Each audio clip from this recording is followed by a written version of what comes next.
Hello everyone. इस particular video में अपन जो आपका chapter electric charges and fields उसकी बात कर रहे होंगे, उसको कुछ ही मिनट में अपन कवर भी कर रहे होंगे। जिन्होंने ये चैप्टर पहले पढ़ रखा है उनके लिए ये बहुत हेल्पफुल वीडियो होगा, पर जिन्होंने नहीं पढ़ा है आई विल ट्राई कि उन्हें भी मोस्ट ऑफ चीज़ें समझ आ रही हो। सो आते हैं अपने लेक्चर पे। Q equals to n e, quantization of charge कहते हैं इसे। पहला फॉर्मूला इस पर्टिकुलर चैप्टर का, जिसमें क्वेंटाइजेशन का मतलब होता है कि कोई भी पार्टिकल है उसमें जो भी चार्ज होगा वो एन ई की फॉर्मेट में होगा या क्वेंटाइज्ड होगा। क्वेंटाइज मतलब जैसे कि एन 1 2 3 हो सकता है, बस यहाँ पे ये चीज़ ध्यान रखनी है, यहाँ पे फ्रैक्शन में नहीं होगा कोई भी चार्ज। जैसे 3.57 ऐसा कोई चार्ज नहीं होगा किसी भी पार्टिकल पे। Coming to second formula of the chapter, Coulomb's law. Coulomb भाई साहब क्या क्या कहते हैं कि अगर भाई दो तुम्हारे पास चार्ज हैं, उनके बीच की अगर तुम निकालना चाहते हो फोर्स या इलेक्ट्रोस्टैटिक फोर्स, वो तुम मेरे फॉर्मूला से निकाल लो और तुम ज़िंदगी में ऐश करो।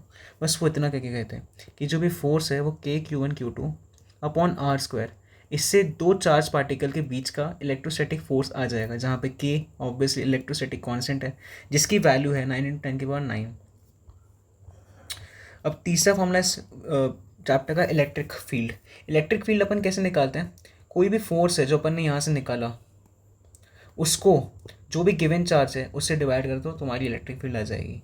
अब इलेक्ट्रिक फील्ड की डायरेक्शन कैसी होती है, एक और चीज़, इलेक्ट्रिक फील्ड टेंजेंशियल होती है। किसी भी पॉइंट पे अगर अपन को इलेक्ट्रिक फील्ड निकालनी है तो टेंजेंशियल होगी उस पर्टिकुलर पॉइंट के लिए, उस पर्टिकुलर पार्टिकल के लिए। ठीक है। इलेक्ट्रिक फील्ड की जो डायरेक्शन होती है वो पॉजिटिव से स्टार्ट होती है और नेगेटिव पे टर्मिनेट करती है, नेगेटिव पे एंड होती है। ये चीज़ ध्यान रखने की है। इलेक्ट्रिक फील्ड अगर किसी भी रिंग है, कोई भी रिंग है, उसकी अगर अपन को सेंटर से कोई डिस्टेंस दे रखी है एक्स, वहाँ पे अगर अपन को निकालनी है इलेक्ट्रिक फील्ड उस पॉइंट की, तो अपन इस फॉर्मूला से निकाल सकते हैं, जो फॉर्मूला है KQ(x) upon r square plus x square की पावर 3/2। अब यहाँ पे अगर x ज़ीरो हो गया, कि अगर सेंटर पे ही अगर अपन को निकालना हो तो x ज़ीरो हो जाएगा। x ज़ीरो हो गया तो ज़ीरो पुट करते ही ये पूरी वैल्यू जो ज़ीरो हो जाएगी। ये इंपॉर्टेंट है, इसको ध्यान रखना है। मैक्सिमम अगर अपन को निकालनी है तो x की जो भी वैल्यू आएगी अपन को मैक्सिमम, वो आएगी r/√2। काफ़ी बार ये भी प्रीवियस क्वेश्चन से पूछा गया है, तो ये ध्यान रख लेना। अगर अपन इसका ग्राफ देखें तो जैसे मैंने बताया सेंटर पे ज़ीरो है, फिर ये बड़ी बड़ी बड़ी बड़ी यहाँ पे मैक्सिमम आ गया इसका, कहाँ पे है r/√2।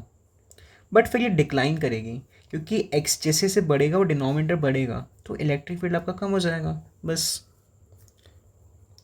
नाइन्थ फॉर्मूला पे आता है, electric field to line of charge. कोई भी अगर line infinite line of charge, कोई भी अगर इनफाइनाइट लाइन है चार्ज आपके पास, उसकी अगर इलेक्ट्रिक फील्ड अपन को निकालना चाहें तो E = 2k λ/r से निकाल सकते हैं, जहाँ पे लैम्डा क्या है, line charge distribution.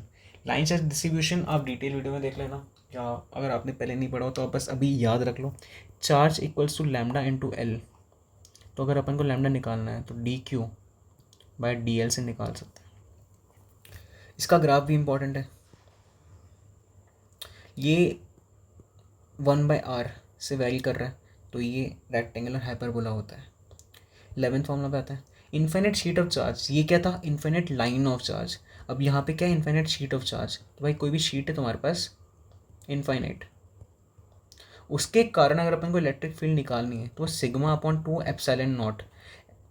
Again sigma क्या है यहाँ पे, जैसे यहाँ पे लैम्डा क्या था, लाइन चार्ज डिस्ट्रीब्यूशन, यहाँ पे सिग्मा है surface charge distribution. Surface charge distribution का जो फॉर्मूला होता है वो charge into area into sigma, surface charge density. Electric field due to thin spherical shell. भाई कोई भी शेल है, शेल का मतलब है जिसके आउटर साइड पे ही सिर्फ चार्ज हो, या इसको कंडक्टिंग स्फीयर भी कह सकते हैं। अब जब चार्ज ही बाहर है तो क्या यहाँ पे सेंटर पे या अंदर कहीं पर भी इलेक्ट्रिक फील्ड होगी? ऑब्वियसली नॉट, क्योंकि KQ/r² अगर अपन इलेक्ट्रिक फील्ड का फॉर्मूला देखें, चार्ज ही ज़ीरो है तो क्या इलेक्ट्रिक फील्ड ज़ीरो नहीं आएगी? तो ये इंपॉर्टेंट है, इसको ध्यान रखना। पर जैसे जैसे अपन सरफेस पे आएंगे, सरफेस पे तो चार्ज प्रेजेंट है, सरफेस पे चार्ज प्रेजेंट है तो फॉर्मूला आ जाएगा KQ/r²। अगर अपन दूर जा रहे हैं तो r कम होगा, r बढ़ेगा, सॉरी r जैसे जैसे बढ़ेगा इलेक्ट्रिक फील्ड आपकी कम हो जाएगी। तो यहाँ पे जैसे r बढ़ता है तो ये फॉर्मूला अपन लिख सकते हैं। बेसिकली फॉर्मूला एक ही है, बट यहाँ पे अपन ने r की जो वैल्यू है, ये जो r इसकी वैल्यू अपन ने रेडियस पुट कर दी, जो भी स्फीयर का जो रेडियस था वो पुट कर दिए। बट अब यहाँ से अगर दूर जा रहे हैं तो आर यहाँ पे जो भी होगा क्वेश्चन में गिवन वो अपन यहाँ पे पुट कर देंगे। जैसे भी अपन ने डिस्कस किया, सेंटर से लेके सरफेस तक पूरा ज़ीरो होगा क्योंकि चार्ज ही नहीं है, तो इसलिए यहाँ पे ज़ीरो है इलेक्ट्रिक फील्ड। बट सडन इसमें इंक्रीमेंट होगा कहाँ पे, सरफेस पे पहुँचते ही। सरफेस पे पहुँचने के बाद जैसे मैंने अभी कहा आर बढ़ रहा है तो इलेक्ट्रिक फील्ड अपनी डिक्रीज़ होगी, तो फॉर्मूला अपना डिक्रीजिंग, सॉरी ग्राफ अपना डिक्रीजिंग होगा। अब आते हैं सॉलिड स्फीयर पे। सॉलिड स्फीयर का मतलब है कि यहाँ पे भाई हर जगह चार्ज है तुम्हारा, अंदर बाहर हर जगह तुम्हारे सॉलिड स्फीयर में चार्ज प्रेजेंट है। इसमें सबसे इंपॉर्टेंट जो लोग कंफ्यूज हो जाते हैं, जैसे यहाँ पे ज़ीरो था वैल्यू, थिन स्फेरिकल शेल में या कंडक्टिंग स्फीयर में वैल्यू ज़ीरो थी। अपन के यहाँ पे ज़ीरो नहीं आती है, यहाँ पे अपन को k q r upon r q ये कुछ वैल्यू आती है, वो अपन को याद रखनी है। सरफेस पे पहुंच गए, सरफेस पे पहुंचने के बाद वही same formula k q upon r square, normal जो अपना इलेक्ट्रिक फील्ड का फॉर्मूला बस वही पुट करना है। आर की वैल्यू बस तुम्हें गिवन होगी, वो तुम्हें यहाँ पे पुट करनी है वापस जैसा उसमें था। ये दोनों चीज़ें जो है ना वो सेम है बिल्कुल, थिन कंडक्टिंग वाले जो है ना कंडक्टिंग स्फीयर उससे बिल्कुल सिमिलर है ये चीज़।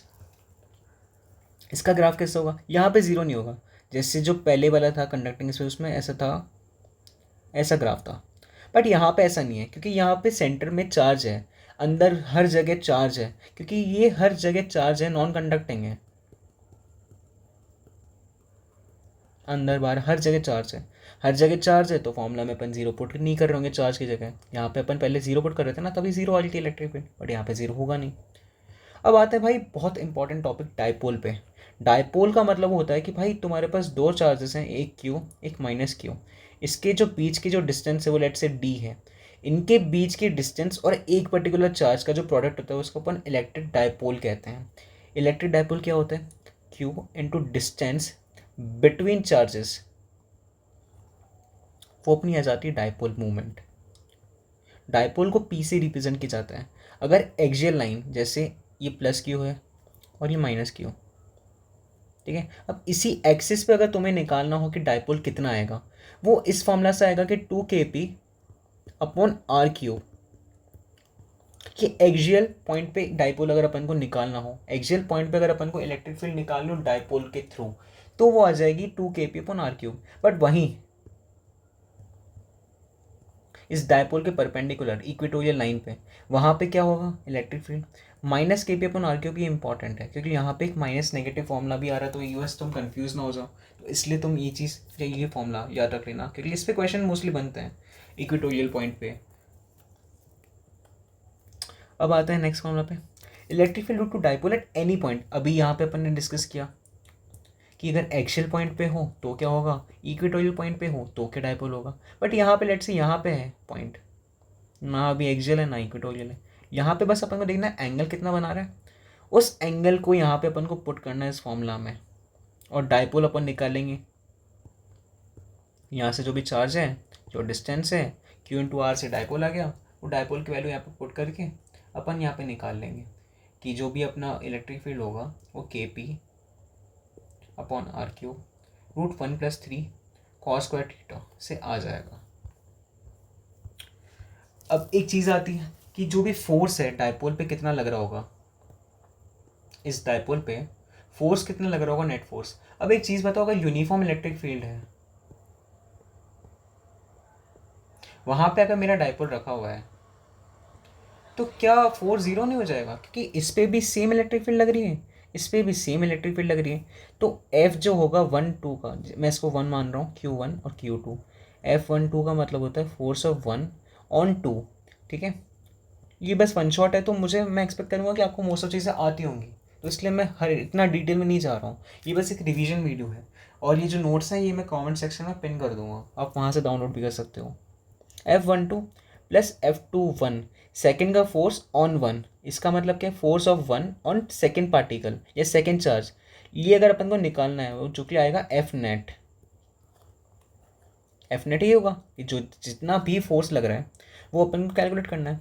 अब F12 कितना है, प्लस क्यू इंटू ई, प्लस जो माइनस क्यू इंटू ई, सेकेंड पार्टिकल जो है वो नेगेटिव है ना, तो plus Q E minus Q E, ये ज़ीरो नहीं हो गया अगर यूनिफॉर्म इलेक्ट्रिक फील्ड है। बट अगर इलेक्ट्रिक फील्ड अगर नॉन यूनिफॉर्म है या चेंजिंग है, वहाँ पे ज़ीरो हो भी सकता है, नहीं भी हो सकता है, मतलब वो डिपेंड करेगा। तो ये वाला पॉइंट इंपॉर्टेंट है और ये भी इंपॉर्टेंट है। अगर यूनिफॉर्म है तो इलेक्ट्रिक फील्ड फोर्स ज़ीरो हो जाएगा आपका। बट अगर नॉन यूनिफॉर्म इलेक्ट्रिक फील्ड में अगर आपका डायपोल रखा हुआ है तो ज़ीरो हो भी सकता है, नहीं भी हो सकता है। अब आते टॉर्क पे।